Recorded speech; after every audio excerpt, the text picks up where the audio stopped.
Yes, మరి కాసేపట్లోనే మేడిగడ్డకు చేరుకోబోతున్నారు మంత్రుల బృందం and even power point presentation కూడా ఉంది కాబట్టి చాలా రాష్ట్ర ప్రజలందరూ కూడా ఎదురు చూస్తున్నారు. పవర్ పాయింట్ ప్రజెంటేషన్ లో ఈ సర్కారు ఏం చెప్పబోతోంది కాళేశ్వరానికి సంబంధించి.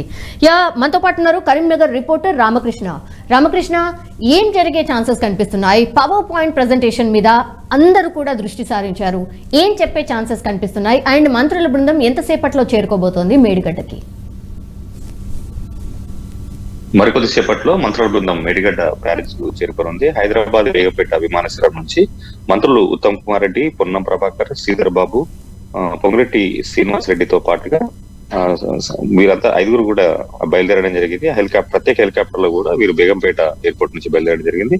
మరో 10 నిమిషాల్లో కూడా వారు మేడిగడ్డ బ్యారేజ్ వద్దకు చేరుకున్నారు. 1 గంట నుంచి 2 గంటల వరకు కూడా ఇక్కడ మేడిగడ్డ బ్యారేజ్ ని వాళ్ళు సందర్శిస్తారు. ఏదైతే పిల్లర్ అక్టోబర్ 2వ తేదీన ఈ యొక్క పిల్లర్ పొంగిపోయిందో దాన్ని మొదట సందర్శిస్తారు, దాన్ని పరిశీలిస్తారు. దాంతో పాటుగా మేడిగడ్డ బ్యారేజ్ మొత్తాన్ని కూడా వాళ్ళంతా సందర్శించి అసలు మేడిగడ్డ బ్యారేజీ నిర్మాణం, అదే విధంగా నిర్మాణ సమయంలో తీసుకున్నటువంటి డిజైన్, ఆ తర్వాత నిర్మాణ సమయంలో తీసుకున్నటువంటి ఆ నిర్మాణం ఎలా ఉందనేటువంటి అంశాలను కూడా పూర్తిగా క్షుణ్ణంగా వాళ్ళు పరిశీలించినారు. దీనికై మొత్తంగా ఆ సమయంలో మేడిగడ్డ ప్రాజెక్టు ఓవరాల్ గా కాళేశ్వరం ప్రాజెక్టు నిర్మాణం సంబంధించి ఉన్నటువంటి ఇరిగేషన్ సంబంధించినటువంటి ఉన్నతాధికారులు, అదే విధంగా ఈఎన్సీలతో పాటుగా ఎస్సీలు, డిఈలు, ఏఈలు, ఈఈలు అందరినీ కూడా ఖచ్చితంగా అందుబాటులో ఉందని చెప్పేసి అధికారికంగా వాళ్ళు ఆదేశాలు జారీ చేయడం జరిగింది. అయితే కాళేశ్వరం ప్రాజెక్టు నిర్మాణ సమయంలో అప్పటి కొంతమంది ఇరిగేషన్ శాఖ అధికారులు గత కొద్ది సంవత్సరాలు కూడా వేరే ప్రాంతాలకు బదిలీ కావడం జరిగింది. అయితే వారు ఎక్కడ ఉన్నా కూడా ఈ రోజు జరిగేటువంటి మంత్రుల సందర్శన కార్యక్రమానికి తప్పకుండా హాజరు కావాలని చెప్పేసి కూడా ఇరిగేషన్ ఉన్నతాధికారులు అయితే ఆదేశాలు జారీ చేసింది. సో రాష్ట్ర వ్యాప్తంగా వారు ఎక్కడున్నా కూడా ఈ రోజు మేడిగడ్డ ఈ కార్యక్రమానికి రావాల్సింది కూడా నీటిపారుదల శాఖ ప్రత్యేకంగా లేఖలు కూడా రాసింది. సో అప్పుడు ఏం జరిగిన అంశాన్ని కూడా మంత్రులు క్షుణ్ణంగా తెలుసుకునే అవకాశం ఉంది. గత ప్రభుత్వం సమయంలో నిర్మించినటువంటి కాళేశ్వరం ప్రాజెక్టులో నిర్మాణంలో లోపాలు ఉన్నాయన్నటువంటి విమర్శలు వస్తున్నటువంటి నేపథ్యంలో కూడా వీటన్నిటిని కూడా ఈ రోజు రాష్ట్ర మంత్రుల బృందం పరిశీలించింది. ఇక 1 గంట నుంచి 2 గంటల వరకు మేడిగడ్డ బ్యారేజీ సందర్శన తర్వాత అక్కడ పవర్ పాయింట్ ప్రజెంటేషన్ కూడా ఉంటుంది. నీటిపారుదలకు సంబంధించినటువంటి ఎస్సీలు పవర్ పాయింట్ ప్రజెంటేషన్ కూడా ఇస్తారు. మొత్తంగా కాళేశ్వరం ప్రాజెక్ట్ సంబంధించినటువంటి డిజైన్ ఏంటి, ఆ తర్వాత సిడిసి ఇచ్చినటువంటి ప్రాజెక్టు సంబంధించినటువంటి డిజైన్ ఏంటి, ఎక్కడ లోపాలు జరిగినటువంటి అంశాన్ని కూడా ఇక్కడ సమీక్ష సమావేశంలో తెలుసుకునే అవకాశం ఉంది. సో అప్పటి ఉన్నతాధికారులు కొంత నిర్లక్ష్యం వహించారా, ఏదైతే కాళేశ్వరం ప్రాజెక్టు నిర్మాణ సమయంలో జరిగినటువంటి అంశాలకు సంబంధించి కూడా ఈ రోజు మంత్రుల బృందం కూడా క్షుణ్ణంగా తెలుసుకోనుంది. సో గత 2 రోజులు కూడా సిడిసి ఒక అంశాన్ని కొత్తగా తెరపైకి తీసుకువచ్చింది. ఏదైతే కాళేశ్వరం ప్రాజెక్టులో జరిగినటువంటి లోపాలు, డిజైన్ అంశంలో కూడా తాము ఏమి చేయలేము, ఏదైతే ఢిల్లీలో ఉన్నటువంటి ఐఐటి గాని లేదా కేంద్ర జల సంఘం సంబంధించినటువంటి నిపుణులైనటువంటి సంస్థల చేతనే మళ్ళీ దీనికి సంబంధించి పరిశీలించాలి తప్ప తాము ఏమి చేయాలని చెప్పేసి కూడా కాళేశ్వరం ప్రాజెక్ట్ కు డిజైన్ చేసినటువంటి సిడిసి కూడా చేతులెత్తినటువంటి పరిస్థితి ఉంది. సో కాళేశ్వరం ప్రాజెక్ట్ కి డిజైన్ చేసినటువంటి సిడిసి చేతులెత్తేయడంతో మొత్తంగా ఈ అంశం కూడా కొంత సందిగ్ధతలో పడినటువంటి అంశం. సో ఈ రోజు ఈ అంశాలను కూడా మంత్రుల బృందం కూడా పరిశీలిస్తుంది. సో భోజన విరామం 2 తర్వాత 2:30 వరకు కూడా భోజన విరామం ఉంది. ఆ తర్వాత అక్కడ నుంచి మంత్రుల బృందం అన్నారం, సుందిల్ల 2 బ్యారేజీలను కూడా వెళ్ళి అక్కడ ఆ 2 బ్యారేజీలను కూడా పరిశీలిస్తుంది. ఇక్కడ ఇంకో అంశాన్ని పరిశీలించాలి. కేవలం బ్యారేజీలే కాదు, అక్కడ ఉన్నటువంటి ఏదైతే ఈ నీటిని ఎత్తిపోసేటువంటి పంప్ హౌజులు ఉన్నాయో వాటి నిర్మాణంలో కూడా లోపాలు ఉన్నటువంటి అంశం నిన్నటి నుంచి కూడా తెరపైకి వస్తున్నటువంటి కొత్త అంశం. ఏదైతే గతంలో అన్నారం వద్ద ఉన్నటువంటి పంప్ హౌస్ లో నీరు లోపలికి వెళ్ళి కూడా అక్కడ మోటార్లన్నీ చెడిపోతే ఆ తర్వాత రాష్ట్ర ప్రభుత్వం వాటిని బాగు చేయించింది. ఆ సమయంలో కూడా అక్కడ మీడియాతో పాటుగా ఏ ఒక్కరిని కూడా సామాన్య పౌరులను కూడా అక్కడికి రానివ్వకుండా కట్టుదిట్టమైనటువంటి పోలీసు బందోబస్తు ఏర్పాటు చేసి కూడా అసలు లోపల ఏం జరుగుతుందో తెలియనటువంటి పరిస్థితి నెలకొంది. సో ఈ రోజు అటు కాళేశ్వరం ప్రాజెక్ట్ తో పాటు ఈ పంప్ హౌస్ లో కూడా మీడియాతో పాటు సామాన్య ప్రజలకు కూడా అనుమతిని ఇచ్చింది రాష్ట్ర ప్రభుత్వం. సో ఈ రోజు జరిగేటువంటి అన్ని కార్యక్రమాలను ఒకసారి పరిశీలిస్తే కనుక అసలు కాళేశ్వరంలో ప్రాజెక్టు జరిగినటువంటి అవినీతి అక్రమాలే కాకుండా అసలు నిర్మాణ లోపాలన్నింటినీ కూడా ప్రజల ముందు ఉంచేందుకు కూడా కాంగ్రెస్ ఏదైతే రాష్ట్ర ప్రభుత్వం ఒక ప్రయత్నం చేస్తుందని చెప్పొచ్చు. సో ఈ రోజు జరుగుతున్నటువంటి సమీక్ష సమావేశం తర్వాత దీని అంతా ఒక నివేదిక రూపంలో రాష్ట్ర ప్రభుత్వం తీసుకుంటుంది. దాని తర్వాత మొదటగా నీటిపారుదల శాఖ అధికారులపై ఖచ్చితంగా చర్యలు ఉండే అవకాశం మాత్రం కనిపిస్తుంది.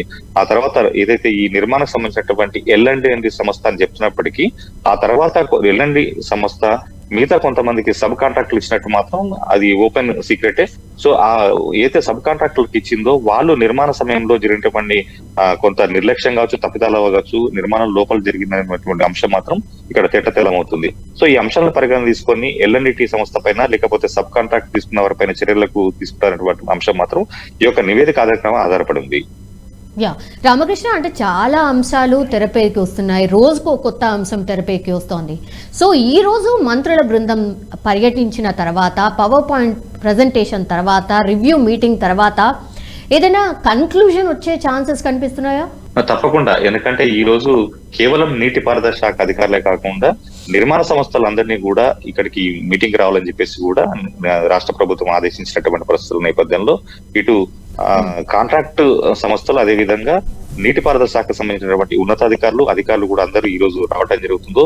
సో ఈ కేవలం గతంలో జరుగుతున్నటువంటి సమీక్ష సమావేశాలకు భిన్నంగా ఈ రోజు ఈ రివ్యూ మీటింగ్ ఉంటుంది. చాలా క్షుణ్ణంగా ప్రతి అధికారి నుంచి కూడా అంశాలను తెలుసుకుంటాం. పాయింట్ టు పాయింట్ కూడా ప్రతి అంశాలను కూడా ఇక్కడ లేవనెత్తి ఆ యొక్క కాలుష్యం ప్రాజెక్ట్ సంబంధించినటువంటి అంశాల విషయంలో ఏం జరిగింది, అసలు నిర్మాణం సమయంలో జరిగినటువంటి నిర్మాణం కంటే ముందు ఇచ్చినటువంటి డిజైన్ ఏంటి, ఆ తర్వాత నిర్మాణ సమయంలో జరుగుతున్నటువంటి డిజైన్ లో మార్పులు ఏంటంటే అంశాన్ని కూడా ఇక్కడ చర్చకు వచ్చే అవకాశం ఉంది.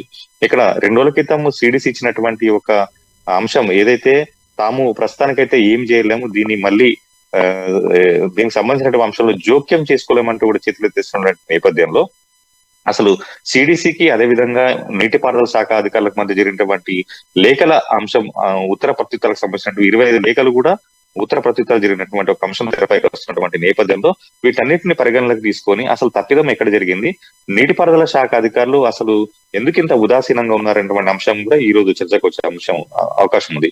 సో మొత్తంగా ఈ రోజు ఏదైతే నిర్మాణ సంస్థలు, కాంట్రాక్ట్ సంస్థలతో పాటుగా చిన్న సబ్ కాంట్రాక్టులు అందరినీ కూడా పిలిపించి అసలు నిర్మాణ సమయంలో జరిగినటువంటి అవకతవకలే కాకుండా లోపాలను కూడా పూర్తిగా తెలుసుకున్న తర్వాతనే ఈ రోజు సంవత్సరం తర్వాత ఒక నివేదిక నీటిపారుదల అధికారులు ఒక నివేదిక ఇవ్వనున్నారు. దాని అధికారులంగా చర్యలు తీసుకునే అవకాశం ఉంది. సో ఇవాళ కేవలం బ్యారేజే కాకుండా పంప్ హౌస్ లను కూడా సందర్శించే అంటే ఇప్పటివరకు షెడ్యూల్ ప్రకారం అయితే కేవలం బ్యారేజ్ సందర్శన మాత్రమే ఉంది. అయితే దాని దగ్గర ఉన్నటువంటి అన్నారం, అక్కడ ఉన్నటువంటి పంప్ హౌస్ ను కూడా సందర్శించే అవకాశం మాత్రం మనకు కనిపిస్తున్నాయి.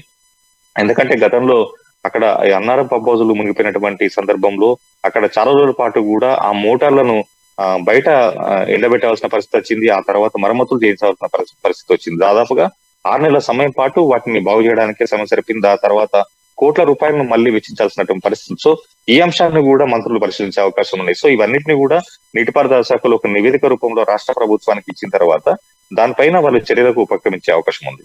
ఒక్కరోజు సందర్శించి నివేదిక ఇచ్చేస్తే సరిపోతుందా?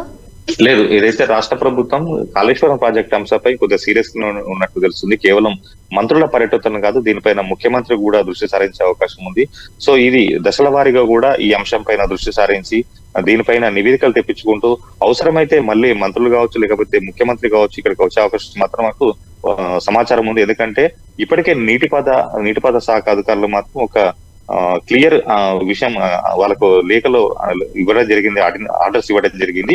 ఈ అంశం పైన గతంలో పనిచేసినటువంటి అధికారులందరూ కూడా ఎప్పుడు పిలిచినా అందుబాటులో ఉండేటువంటి అంశానికి మనం ఒకసారి పరిశీలిస్తే గనక అంటే రాష్ట్ర ప్రభుత్వం ఈ అంశంపై ఎంత సీరియస్ ఉందో మనకు తెలుస్తుంది.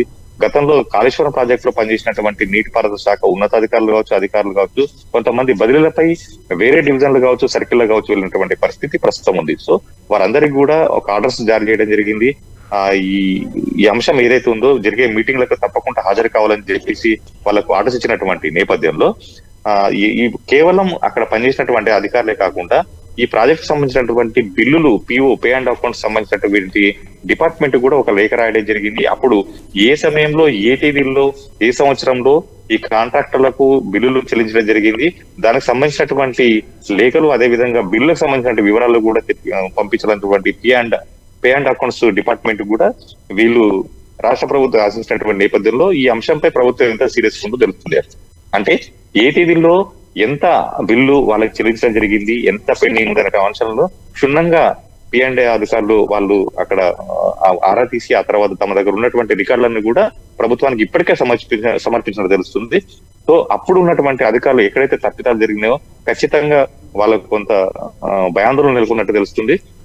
వారందరినీ కూడా పిలిపించి అప్పుడు ఈ అంశంలో అవకతవకలు జరిగేటువంటి క్రమంలో అటు కాంట్రాక్టులకు అదే విధంగా నీటిపారుదల శాఖ అధికారుల మధ్య కూడా ఏమైనా ఈ సంబంధించినటువంటి అంశంలో అవినీతి జరిగిందనే అంశం పైన కూడా ఇంటర్నల్ గా నీటిపారుదల శాఖ అధికారులు దీనిపైన రహస్యంగా కూడా ఒక ఏదైతే అంశాన్ని పరిశీలించినట్టు కూడా తెలుస్తుంది. దీనిపైన సమగ్ర రిపోర్ట్ కూడా తెప్పించుకున్నట్లు మనకు సమాచారం అవుతుంది. సో ఓవరాల్ గా కేవలం బయట కనిపిస్తున్నటువంటి మంత్రుల సమీక్షనే కాదు, ఇంటర్నల్ గా ఈ నీటిపారుదల శాఖ అంశాల్లో కూడా దీనికి సంబంధించి ఒక ఎంక్వైరీ మాత్రం జరుగుతుంది. ఎస్, ఆల్ రైట్ రామకృష్ణ, మొత్తం మీద అది ఇప్పుడే అందుతున్నటువంటి అప్డేట్ ఇది. మేడిగడ్డ వద్దకు చేరుకున్నారు మంత్రుల బృందం. కాసేపటి క్రితమే మంత్రులంతా కూడా అధికారులు మేడిగడ్డ బ్యారేజ్ ను ఏరియల్ వ్యూ ద్వారా కూడా సందర్శించారు. హెలికాప్టర్లో వాళ్ళందరూ కూడా ప్రయాణిస్తూ పూర్తిగా హెలికాప్టర్లో వ్యూ ద్వారా కూడా కాళేశ్వరం ప్రాజెక్ట్ని చూసినటువంటి సిచ్యువేషన్. ఇంకో 5 నిమిషాల్లో ఎక్కడైతే బ్యారేజ్ ఉందో మేడిగడ్డ